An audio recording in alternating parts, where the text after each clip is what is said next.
नमस्कार दोस्तों, स्वागत है आपका एक नए इंटरेस्टिंग वीडियो के शुरुआत में, जहां पर बात करने वाले हैं यूपी पुलिस जो वैकेंसी 2024 में आई है उसमें मैथ का जो भी बहुत ही इंपॉर्टेंट क्वेश्चन है वो मैं पढ़ाने वाला हूं आपको इस सीरीज के तहत।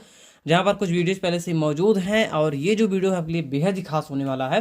क्योंकि इस तरह के पेपर में कुछ जो क्वेश्चंस होते हैं वो बहुत कठिन नहीं दिए जाते, बल्कि उनकी जो प्रवृत्ति आपको देखने में लगती है वो कठिन दिखाई देती है, जबकि बहुत ही ईजी होते हैं।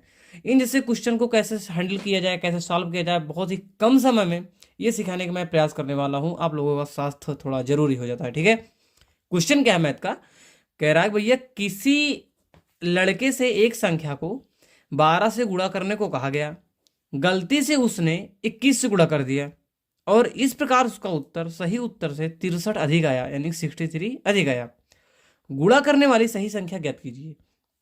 दो तीन चीजें पहले जान लीजिए कि इसमें क्या हुआ है। एक गलती हुई है कि कुछ जो संख्या से कहा गया उससे ना करके किसी अन्य संख्या से किया गया। तो ये जो आप क्वेश्चन देख रहे हो ये मात्र 2 या 3 लाइन का है, ठीक है। लेकिन कुछ लोगों को नहीं आता। क्यों नहीं आता? क्वेश्चन उसे हल करना हो तो मैं तुरंत कर सकता हूँ 5 से 6 सेकंड में, लेकिन दोस्त मैं जो बताना चाह रहा हूँ वो समझिए।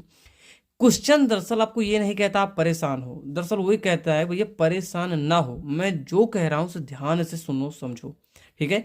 मैं कुछ ही क्वेश्चंस को उठाता हूँ, पूरे टॉपिक नहीं पढ़ाता हूँ। क्यों? क्योंकि मुझे लगता है कि पहले आप का जो पेपर बिल्कुल नज़दीक है आप उसे थोड़ा समझो कि बहुत हैवी मेहनत उतना समय रह नहीं गया नहीं कर पाओगे, ठीक है। तो स्मार्ट मेहनत करो, चैनल को सब्सक्राइब करो। रीजन ये है कि यहाँ पर मैं जब तक पुलिस का पेपर हो नहीं जाता मैं तब तक कंटिन्यू आपके लिए 2-3 वीडियोज रोज लेकर आने वाला हूँ। आपके लिए बहुत ही इंपॉर्टेंट होना है, बहुत ही कम समय आपको सिखाने का प्रयास करूंगा, ठीक है। और भी जितना भी आप तैयारी करते हो सभी चीज़ें आपको इस चैनल पर मिल जाएंगी। देखो यार, दरअसल इसमें मेन जो चीज़ कह रहा है वो ये कह रहा है कि भैया 12 से गुणा करने को कहा गया था, वो 21 से गुणा कर दिया।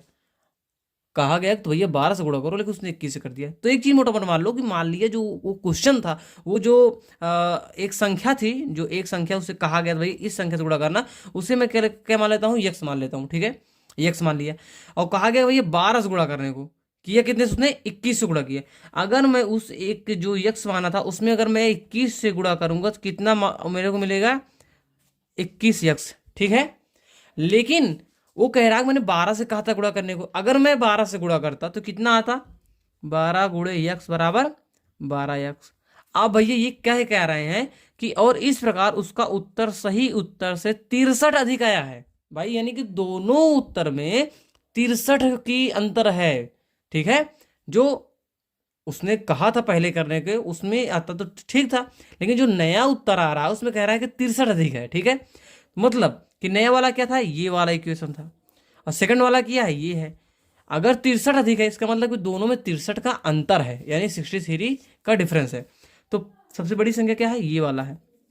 तो क्या है, 21 यक्स माइनस 12 यक्स, ठीक है, बराबर 63। यही है पूरा पूरा लाइन, ठीक है। इसी को आपको सॉल्व करना है, आपका आंसर आ गया। 21 में से 12 गया, कितना हो जाएगा भैया, 9 यक्स हो जाएगा, ठीक है। बराबर कितना है, 63। यक्स बराबर, चूंकि इधर गुणा में है तो इधर जाएगा तो भाग हो जाएगा, तो 63/9। आप लोग हमसे जान रहे हो कि 9 7 63, उत्तर कितना आ गया, 7। जो आपकी जो मूल संख्या थी, मैं यानी कि जिससे कहा गया था भैया गुणा कर दो, वो एक संख्या जो कहा गया था वो क्या है, 7। यही 7 आपका आंसर है। अगर आप चाहो इसकी जो मतलब रियलिटी है कि ये सही है या गलत है, क्या है कैसे है, वो चेक कर सकते हो आप। देखो कैसे किया जाता है भाई, 12 से गुणा करने का आ गया तो 12 से गुणा कर दो। 12 दूनी 24, 12 3 36, 12 चौक 48, 12 पंचे 60, 12 छंग 72, 12 सत्ते 84, ठीक है। जो उत्तर आ रहा है अगर वो कहते तो 84 होता, लेकिन 21 से कहा गया है गुणा करने को, ठीक है। अगर हम 21 से गुणा करते हैं किसमें, 7 में, तो कितना हो जाएगा, 147 आता है। 21 सत्ते 147, ऐसे देख सकते हो कि 7 इकन्ना में 21 गुणे 7 बराबर 7 इकन्ना में 7 7 दूनी 14, 147। अब ध्यान दीजिए, क्या 147 और 84 में 63 का अंतर है, देख लिया जाता है। ये 84 में घटा दे रहा हूं, ठीक है। 7 में से 4 जाएगा 3 हो जाएगा, और 14 में से 8 गया 6, ये देख लीजिए 63 का आंसर आ गया। इसका मतलब ये हुआ कि मेरा जो आंसर है वो बिल्कुल सही है। इतना समय वहां लगेगा नहीं भाई, क्योंकि अब तुम इतना जान ही लिए हो तो तुम्हारे लिए बिल्कुल सिंपल क्या होगा, जब तुम पढ़ लोगे दोबारा ना कैसे लगाओगे जान रहे हो। अब तुम एक बार मत क्वेश्चन पढ़ोगे, किसी लड़के से एक संख्या को 12 से गुणा करने के लिए कहा गया, गलती से उसने 21 से गुणा कर दिया और इस प्रकार उसका उत्तर सही उत्तर से 63 अधिक आया, उसको ठीक है हो गया। इतना ही आप पढ़ोगे, रियलिटी बता रहा हूँ, बिल्कुल ऐसे ही पढ़ोगे। दो संख्याओं देखोगे 12 और 21 का, 12x और 21 में आ रहा है से घटा के, और जितना अंतर है उसमें भाग दे दोगे, एकदम एग्जैक्ट तुरंत आ गया, ठीक है। तो ये हुई बातें जब आपकी कंसेप्ट क्लियर होगी। कंसेप्ट कब क्लियर होगी, जब आप इतना पूरा ध्यान से देखोगे, पूरा पढ़ोगे, ठीक है। और आप कितना भी अच्छा पढ़ने में हो, दरअसल ईमानदारी ये है, जब आप एग्ज़ाम हॉल में बहुत ही अच्छा प्रदर्शन करते हो तो वो चीज़ें आपके लिए मायने रखती हैं। आप रूम में आप किसी के सामने बहुत ही अच्छा बता दो भले ही, लेकिन एग्ज़ाम हॉल में आप अच्छा परफॉर्मेंस ना कर पाओ तो मेरा मतलब है कि कोई मतलब नहीं रह जाएगा, ठीक है। तो आशा करते हैं वीडियो पसंद आया होगा, चैनल को सब्सक्राइब कर लीजिए। मैं पूरी की पूरी टॉपिक को भी बहुत ही क्लियर रूप से पढ़ाने का प्रयास करूंगा, क्योंकि अभी थोड़ा बहुत समय है, 1 महीने के आसपास में प्रयास करने वाला हूं। लेकिन ये जो इंपॉर्टेंट चीज़ें हैं इसकी सीरीज में बंद नहीं करूंगा, आप लोगों के लिए लाता रहूंगा, बहुत इंपॉर्टेंट है। अच्छा लगे तो सब्सक्राइब कर दो चैनल को, वीडियो को लाइक कर दीजिए। आने वाले समय में और भी इंटरेस्टेड वीडियो डाली जाएंगी। मिलते हैं नए वीडियो पर, तब तक के लिए जय हिंद, वंदे मातरम।